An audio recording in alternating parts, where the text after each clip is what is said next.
नमस्कारम सद्गुरु। जन्म के समय और जन्म स्थान के आधार पर बच्चों का नाम रखने का क्या महत्व है? संस्कृत वर्णमाला सृष्टि की एक गहरी समझ से आती है, क्योंकि ये भाषा बोलचाल के लिए नहीं बनी थी। ये केवल बोलचाल के लिए हमारे द्वारा बनाई गई भाषा नहीं है। इस भाषा को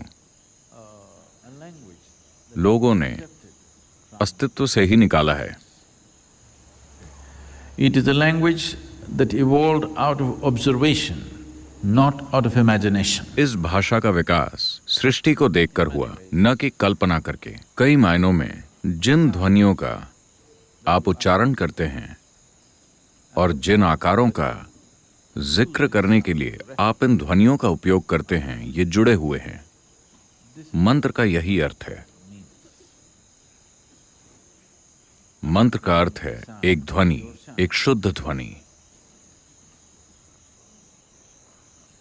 यंत्र यानी उससे जुड़ा हुआ आकार।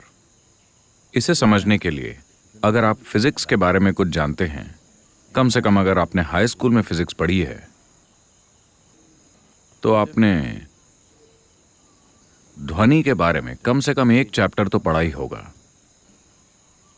अगर आप किसी ऑसिलोस्कोप में ध्वनि डालते हैं, जो ध्वनि को मापने का यंत्र है, तो उस आवाज की फ्रीक्वेंसी, उसके एम्पलीट्यूड और बाकी पैमानों के हिसाब से ये हर बार आपको एक खास आकार दिखाएगा। तो एक ध्वनि के साथ एक रूप जुड़ा होता है। इसी तरह से एक रूप के साथ एक ध्वनि जुड़ी होती है। जब एक बच्चा जन्म लेता है, तब सौर मंडल की ज्यामितीय स्थिति के आधार पर ब्रह्मांड पर गौर करने का भी एक तरीका है, पर वो काफी जटिल है। कम से कम सौर मंडल की ज्यामितीय स्थिति पर गौर करके लोग ये तय करते हैं कि ये ध्वनि सबसे अच्छी होगी उस बच्चे के लिए जिसने इस दिन इस समय पर जन्म लिया है। इसका एक वैज्ञानिक आधार है, लेकिन इसमें कुछ गुंजाइश भी है, क्योंकि संस्कृत वर्णमाला में 54 अक्षर हैं। इन अक्षरों को सैकड़ों छोटी ध्वनियों में तोड़ा जा सकता है। उन छोटी ध्वनियों के आधार पर लोगों का नाम रखना बहुत जटिल है।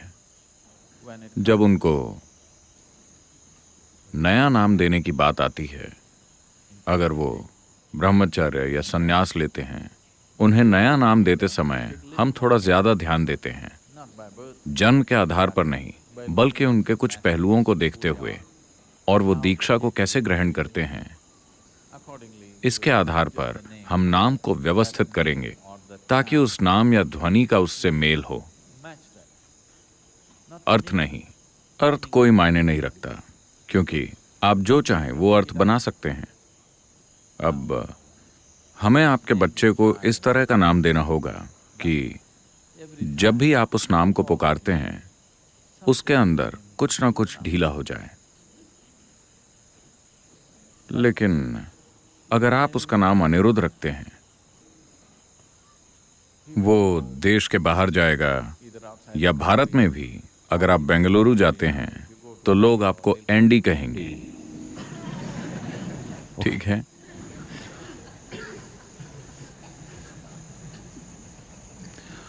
अगर आप उसका नाम जनक रखेंगे तो वो उसे जैक कहेंगे।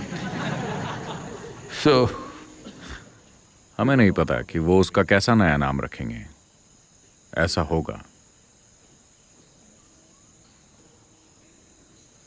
कुछ हद तक ये महत्वपूर्ण है। अगर आप मोक्ष की खोज में हैं,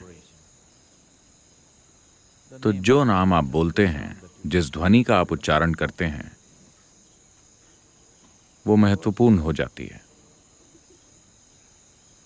भारतीय समाज में लड़कों के नाम रखने पर ज्यादा ध्यान दिया जाता है बजाय लड़कियों के, क्योंकि किसी लिंग भेद की वजह से नहीं, क्योंकि आपको उसी पट्टे के साथ रहना है। लड़की तो किसी और की परेशानी।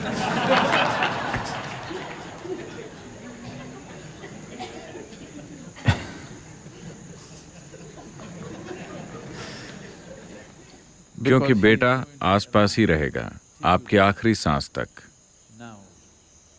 जब आप मर रहे हैं, अगर आप अपने बेटे को बुलाना चाहें तो आप कहेंगे शिवा, वाह। अगर वो सैम है तो क्या करें? इसलिए माता पिता भी ध्यान देते हैं कि हम तो लगातार, क्योंकि हो सकता है कि वो खुद अपने नाम का अक्सर इस्तेमाल न करें, लेकिन हमें ये नाम बार बार पुकारना पड़ेगा। इसलिए ये परिवार की ज्यामिति के अनुसार होना चाहिए।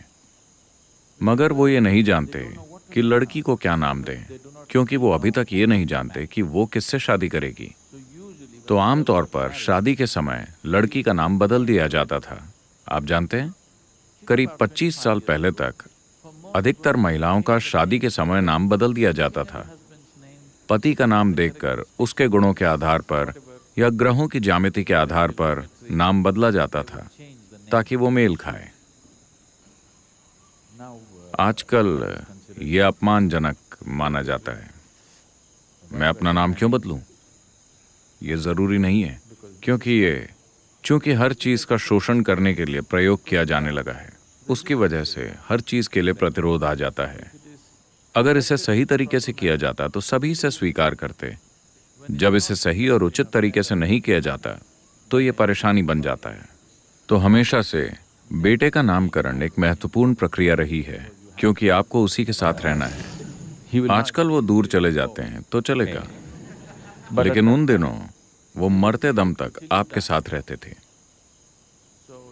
इसीलिए ये जरूरी था कि जो नाम आप पुकारें वो परिवार के ज्योमेट्रिक इक्वेशन में फिट हो।